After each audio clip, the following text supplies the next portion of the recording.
I look after the construction and civil engineering part of a company called Intelligent Engineering. In 1996, a gentleman called Stephen Kennedy, somewhere in the audience, developed a new structural material for ship structures.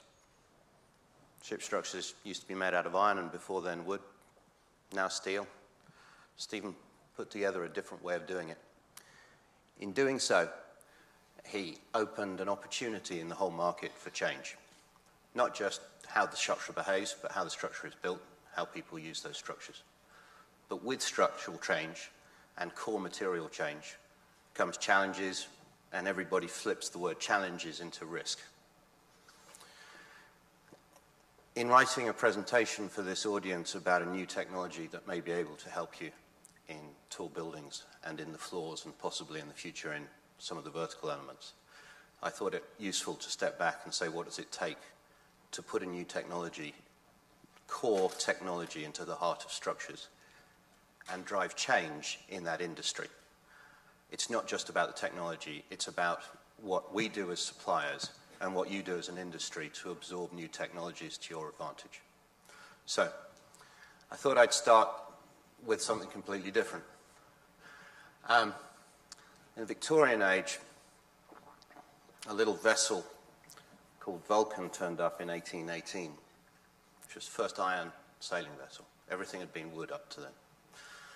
And they waited a couple of years. In 1843, a gentleman called Eisenbar Kingdom Brunel decided to build an iron ship. And in the process of designing it, he just finished building a bridge called the Clifton Suspension Bridge. And he was halfway through building a railway line called the Great Western, which still exists. He thought he'd make the ship bigger than anything else he'd done. He started with a sailing schooner and then heard about this thing called propeller-driven power and thought he'd combine that in as well. It was an incredibly successful ship. It actually had a very short life, but as a motivator for change, not just in one technology, but in many technologies, incredibly successful. You can still see it in Bristol.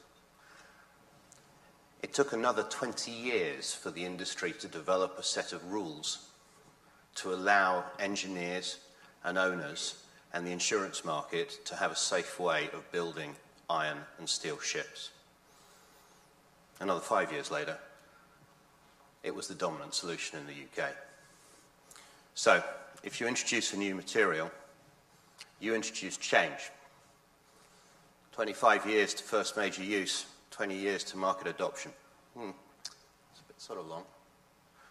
So I started thinking, is there an opportunity for using change in this industry? Started talking to people and listening to what they said. A chairman of a large development and construction company said, we'll use the recession to drop the cost of our buildings by 14%.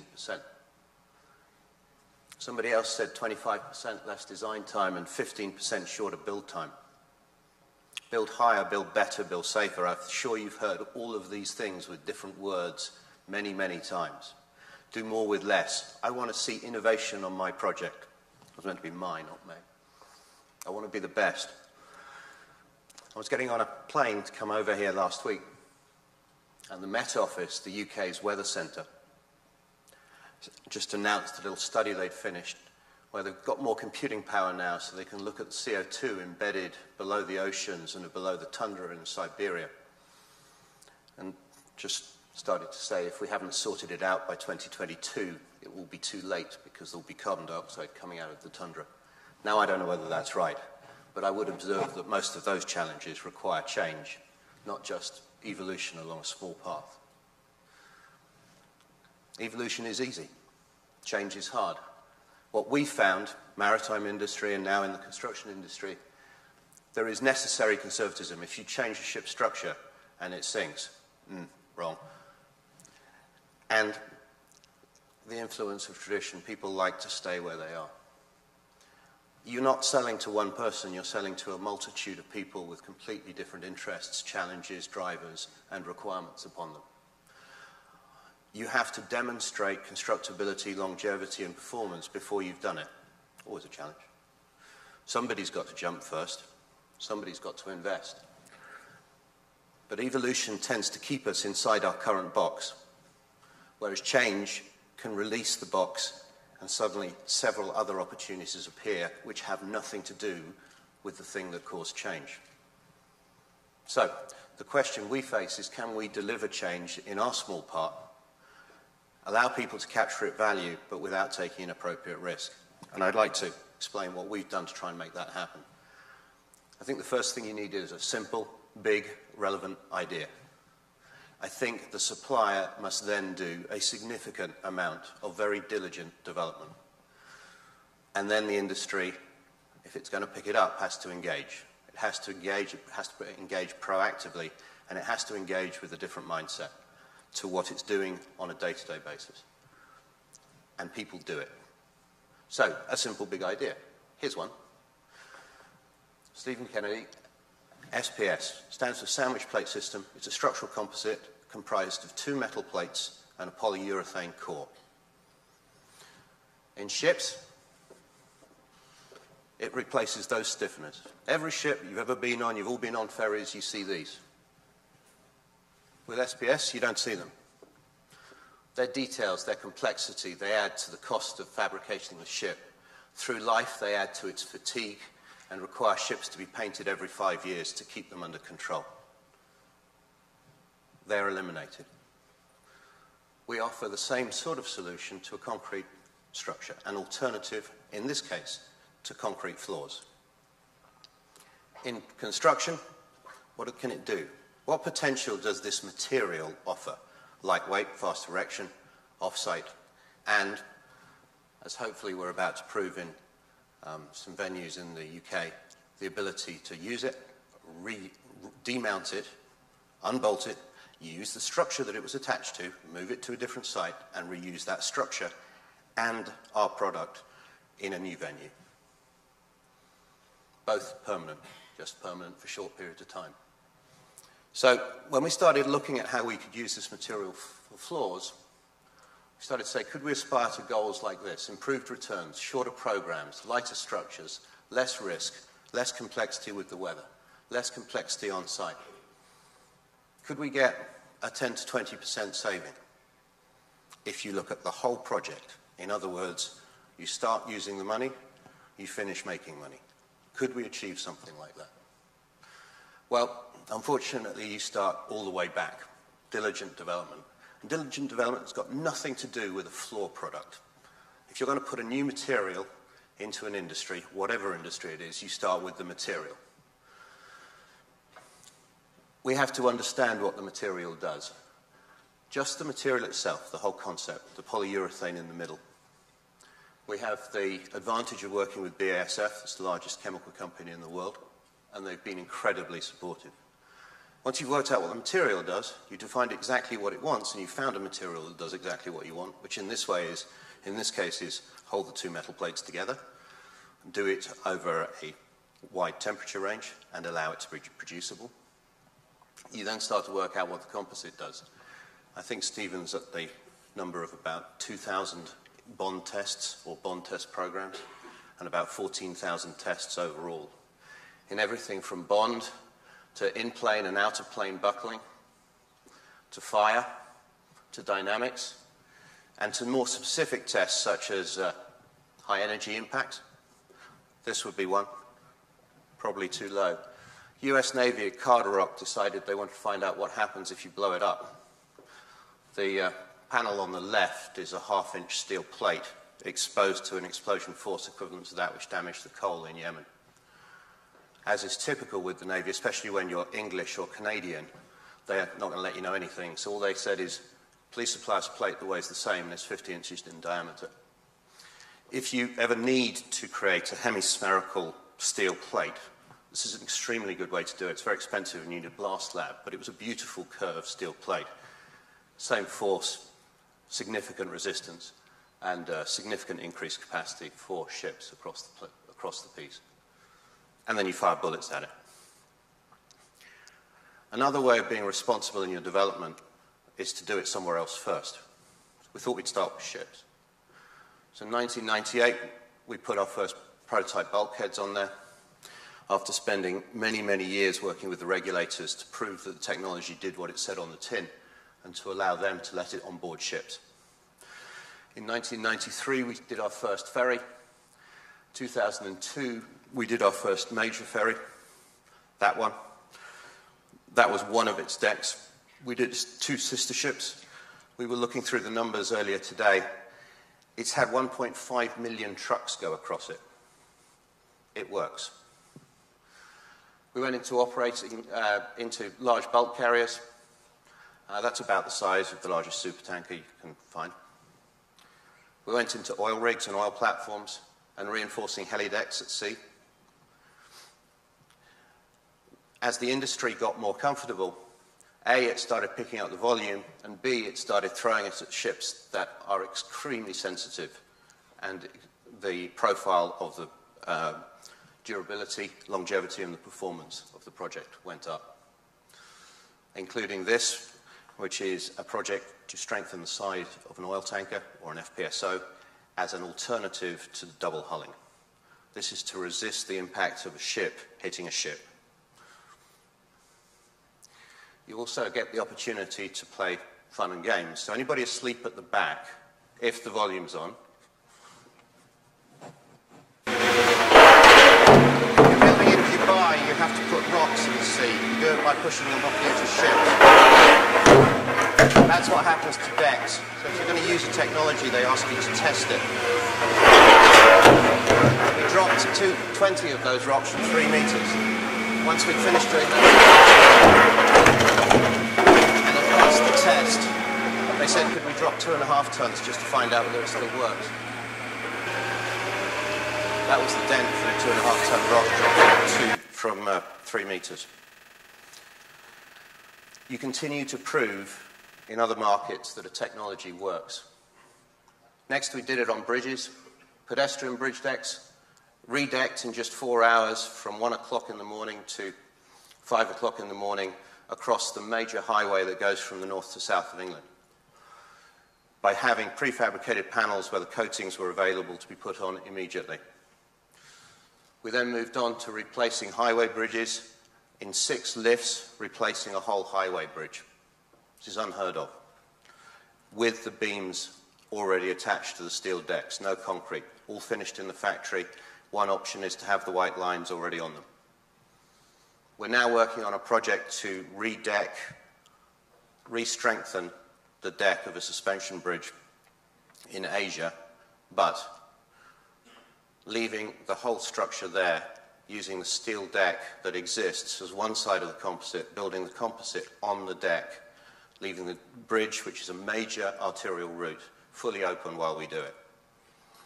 Significant change, and a credit to the engineers on that bridge who are able to look at a different way of solving what would otherwise be closure and a very, very significant traffic problem. You get closer to home, you do it on stadium, so that you shape the panel slightly differently, and you provide an alternative to the concrete risers that you see every day in sports stadium. One that can go up faster and that substantially reduces the weight of the supporting structure. In that instance, they are very visible, and it is the architects that drive the decision. They walk onto it, they stand on it, they feel it, they say it feels like concrete, they like the look and feel, they spec it. So, if you want to make a floor panel and use it in floors in high-rise buildings, next you need a product, because a little material, a little slab of samples that you can see outside, that's not a product, that's a materials technology. You need to know how to attach it to the structure, you need to know how to penetrate it in the field and in the factory. You need to know how to attach to it. You need to know how to put surface coatings on above and below. And then you need to go back and test it. We need to deliver to the industry a fully thought through, fully proven project that is approved. We secured BRE global certification after 1.5 years' work with full-scale samples in a lab in the UK for fabrication, erection, statics, dynamics, diaphragm action, fire resistance, acoustics, mechanical and electrical installation. That was easy. We got one of the largest mechanical and electrical installers in the country, gave them this 30-foot by 30-foot test bay for a week and said, anything that you would ever want to put onto a floor plate, above and below, go for it. Trial every different attachment detail that you want to throw for it. And just tell us what works, what doesn't work, and what you prefer to do. And those reports are available to all. And then you start, and you do it all over again in New York. And then with UL, and we will keep on doing it. The only advantage is we've done it for 20 regulators in the maritime industry, and we're reasonably practiced. And the weight of evidence from the other regulators allow new regulators and new authorities to become more confident with the technology. You also have to make sure that it is predictable. We have to give the community the tools necessary to design with it. We're not out there to design the world's buildings. That's your job. We're out there to provide a better technology and the information that you need to be able to use that technology. So, for example, we don't have any weight, or we're a third the weight of concrete. Therefore, everybody says, well, what's your dynamics going to do? Well, we can answer what the dynamics does. Full-size tests, computer models, and design guidelines. We're driven by dynamics, and we deliver dynamics. Then the next thing is, before going to a nice large building, you go and prove it on a nice small building, or two of them, or three of them. The third one isn't here. So we're actually completing one at the moment, which is an amusement pier in Westminster-super-Mare, which are the pictures on the left-hand side. That pier burnt down a year ago. It's a Victorian structure below it. The timber deck did an absolutely fantastic job of protecting the listed steel frame below it. There are a few warped beams, but they're primarily warped because of use, not because of the fire. So the goal is to reopen the amusement arcade June next year, starting at the beginning of last month. Small problem, it's 1,000 meters out into the Atlantic Ocean, and the storm season started last week. And they're only just putting the deck down. So that deck better be fast to install, watertight the moment it goes down, and able to be used as a construction platform the moment it's on the deck. That's happening right now. If you search Westminster-super-Mare on Grand Pier on the internet site, you'll see a webcam of it going up. Modular concourses developed with BAA. Their goal, no wet concrete airside in a major airport in the UK. The complexity of getting it through the front door is a nightmare.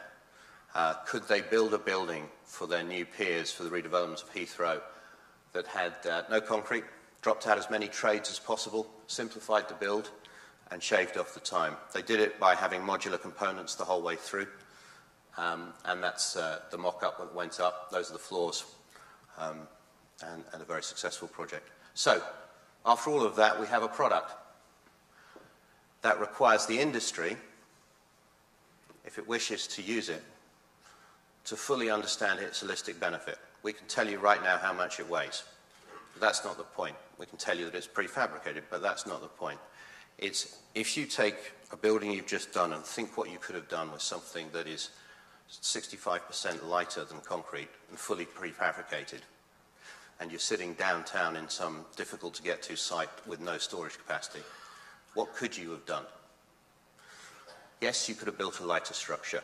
Yes, you could have had a simpler, shorter program with no weather delays. You could have also had an easier build, reduced complexity, tighter tolerances. You could have had less risk. These are all benefits. But we can't do those. That is the contractor working with the architect, working with the engineer, working with the M&E fit-out guy, working with the steel erector. It has to be a holistic approach. So just after we were starting to nail our BRE approval, the global approval, Peter Rogers, who's the technical director of Stanhope, happened to come across this product and said, yes, it will take a holistic view. Yes, it will take some people right at the top of the industry to go through this and work out what it can do. So they had a very simple way of doing it. He's got a business park in Chiswick Park, which is west of London.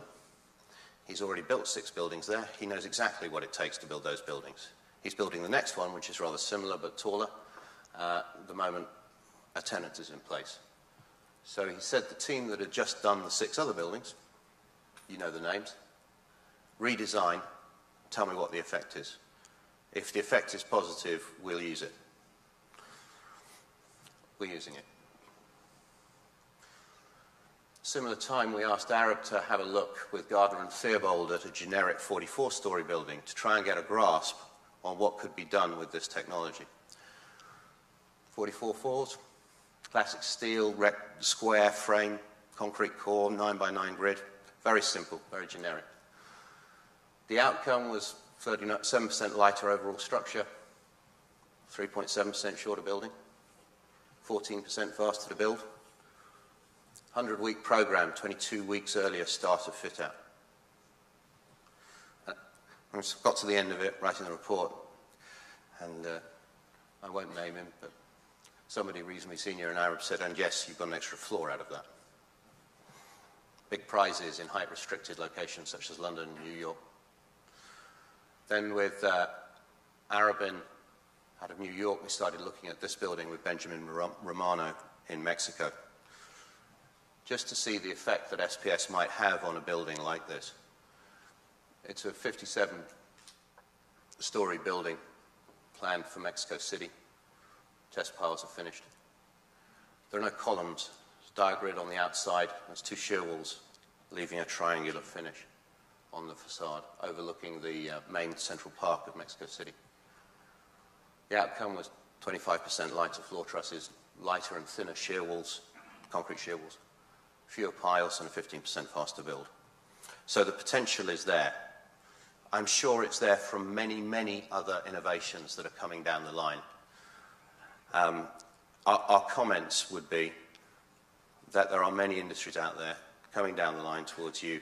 We can capture the value they offer and the savings they offer. We can deliver what the Victorians took 45 years to do in substantially less time. We've been doing it in the maritime industry, and I'm sure this industry will do it. So, if we work together, I think we can make opportunities out of this technology and the other technologies that are coming down. But it will require diligent development from our side and open engagement from yours. Thanks very much.